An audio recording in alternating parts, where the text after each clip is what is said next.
السلام عليكم ورحمة الله وبركاته وبلين كيا هردفتوتا أبدي إسماعيل جرا jirtuu baga jiraatani durataa qeerroo magaalaa Makkaa warra yeequmsa kaasu to'annoo jala oolchuudhaaf keessa deemaa jiru warra yeequmsa kaases to'annoo jala oolchaa jiru jechuudha kashalabboota ganda bakka hin buune of bakka hin buune ganda dhiisaati arsii bakka hin buutu jechuudha jimmaan bakka hin buutu wanni akka kana kanaaf amma keessa deemnee funaanaa irra jechuudha keessa deemnee akka qeerroo durataa qeerroo magaalaa Makkaatti obbo Abdii Ismaa'il keessa deemaniit ummata kana funaananii to'annoo jala oolchaa jiru jechuudha namni of beeku waan akkasiin hojjetu nama ganda ofii bakka hin buune maalummaa isaan beenne of hin beenne ganda keessaa bahe utuu himadhu jedhanii namni himachuu beeku hin jiru jechuudha warra akka kana mataan dhuufee jedhee biyya ormaa kanatti ruuzuma keessaa wacinaan gabbayee waltuma malee uummanni inni kun waan baheef dagate waltumuudhaaf baatanii jama mee rabbiidhaati qabsoodhaaf biyyaa baane ilaa keessattuu immoo warri Saudi Arabiyaa kun mee waan keessa darbitan maaf dagattu bahaa inni gandaan lagaa wal nyaattan obboleeyyan kiyya dhugaa rabbi yaa rabbi rabbi isin qajeelchu isiniin jedha arsiis jimmas kun arsiis bakka hin bu'u jimmaanis bakka hin bu'u kashalabboota jechuudha duriyyoota tol geessee akkas waciti an paartii kamiinuu hin deeggaru kafaa'os hin deeggaru badhaadhinas hin deeggaru ani paartii keessaa illee hin qabu paartii illee hin deeggaru isuma ammoo wanni tasa dheedhii hin godhaa jiru ummatan maaf jawwaariin deeggaruu dide maaf jawwaariin deeggaruu dideedha maaf rukutama namni maaf biyyi deeggaruu dideedha maaf rukutama yookaan maaf deeggareedha maal ummanni kun hin jedhe malee jamaa dimokiraasiidha kan fedhe deeggaruudhaaf mirga qaba eenyuun yoo ta'e maa mililikiin hin deeggarini maaltu nama galchelaa waa'ee namaa keessa abbaan waan fedhe deeggaru maa inni si wal rukuttanuuf yaadaan waliin mormitanuu yoo dandeessan yoo moolii galuu daddan bakka wal biraan deemtanuu namni beekaan tokko jechuudha paartii irratti yoo wal morme paartii maani kalli walli waa'ee addunyaa waan hin taane irratti wal ajjeesuuni kun baay'ee tokko ana biratti akka kan kootti kun dogoggora cimaadha gandaan lagaa wal qoqqoodanii wal nyaachuun kun faayidaa tokko siniif hin qabu ammas immoo warri ququufaan magaalaa keessa yaa'e ququufaan kun hin rukutamu miskiina baadiyyaa keessa jiru kan waa tokko gubaan luqqisee fixe oolaa biratti waa tokko luqqa'ee qunca'ee dhumetiyyi isa miskiina arsiya ta'uudhaaf arsii ajjeesu jimmaana ta'uudhaaf jimmaa ajjeesu wanni akka kana tasuma bakka namarraan deemulaa warri ququufaan akka kanaatu rukutame sila baay'ee tokko namatti tolaayyuu warra akka kanaa to'annoo jala oolfamuun dirqama jechuudha. Amma rakkoonni warra miskiina baadiyyaa keessa dalagatanu jimmaanis ta'u arsiis ta'u eenyuun rukutamuu qabu maa maaran ta'in kalas nagaa taanaan ilaa isa dubbii kaase isa rakkoon qabu laa inni balleessee rukutame rakkinan qabu quufaana dhaamu balaan balaa dha'u akkasitti miskiinni baadiyyaa dalagatu bakka jirtu nutti ajjeesaa bakka jirtu maal jechuudha mee rabbummaa hidhaati namaa bara akka namaatti yaadamoo namni kun mataa moo miilaa yaadaa jirtu dhugaa rabbi labsii baasanii bakka jirtan tokkomaa bakka jirtan itti ol ajjeesaa wanni jedhan kun tasa waan dudduubbatta faadha jamaa yaa obboleeyyan kiyyaa waan isinirraan eegamne hin dubbatinaa gizee haasoftan kana maali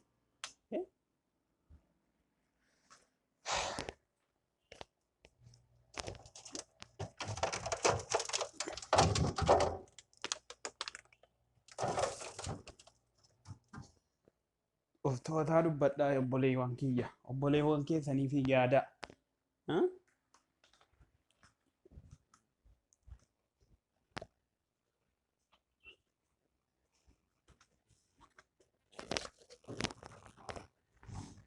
akkasitti yaa obboleeyyan kiyya amma keessa deemnee magaalaa Makkaa kana keessa deemneetiyyi warra ququufaa to'annoo jala oolchina jechuudha akka qeerroo durataa qeerroo magaalaa Makkaatti tattaaffii irratti fudhanna jechuudha warra quufee bakkeedha udduu keessa of dhiitu kana. Meerre kalasan mana keenya bu'ee jira jechuudha. Alhamdulillah.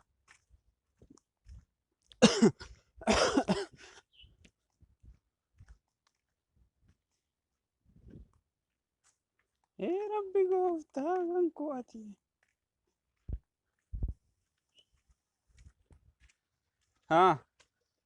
Salaam alaikum. Afwan. Feen yaa haya. Ol.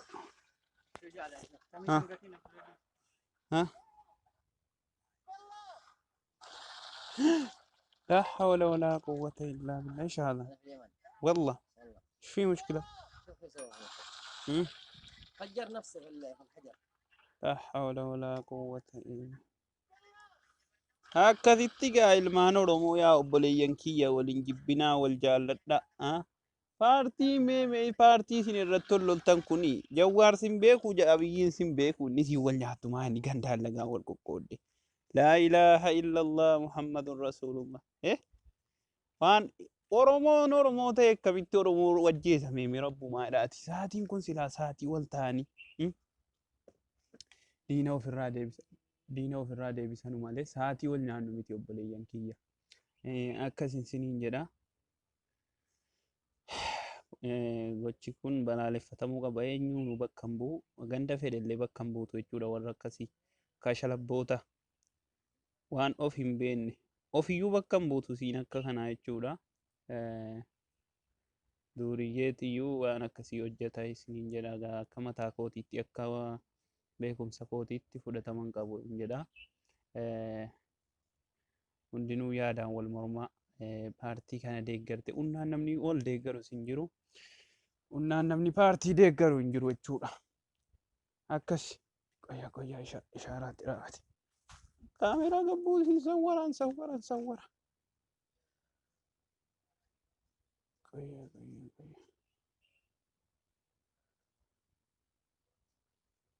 Akkasitti geerroon magaalaa Makkaa nazaafaa godhaa jira jechuudha. Duuriyyoota keessaa funaanaa jira. Warra yeequ boggi billichi. Ilaa jara kana fa'aa umurii jedhaa dhabba dheedessula.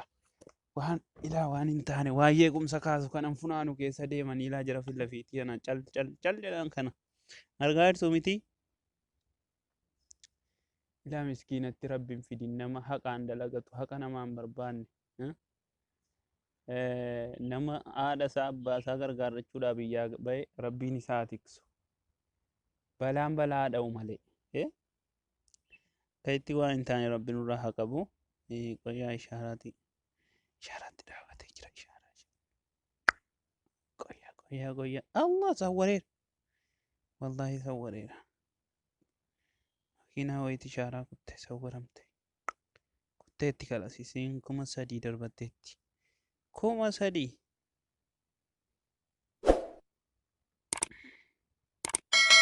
Zahamaan karaa hin banamu qoyyaa hin banamu.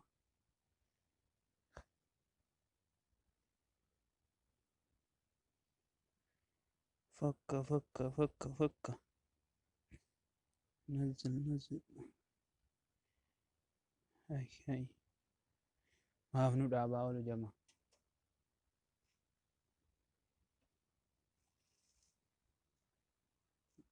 Aywa akhdara agarsiiseera jechuudha.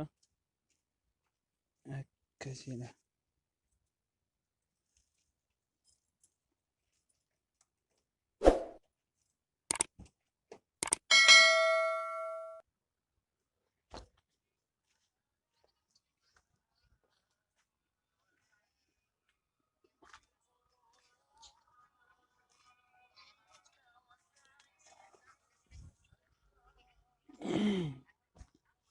Akkasiin siniin jedha obboleeyyan kiyya. Warri amma wanaatti na hordoftan galatoomaa ulfaadhaa isiniin jedha. Jamaa waliin nyaatinaa wal jaalladhaa wal kabajaa. Keessattuu wanni baay'ee tokko na gaddisiisu akka mataa hankootiitti muslima taa'u kan muslima ajjeesu. Isaan modachee Makkaa keessatti jechuudha. Isaan hojii hajjii keessa wal ajjeesu jechuudha. Wallaahi baay'ee tokko nama gaddisiisa. Meetti yaadaa isiniin jedha dudduuba deebi'aa.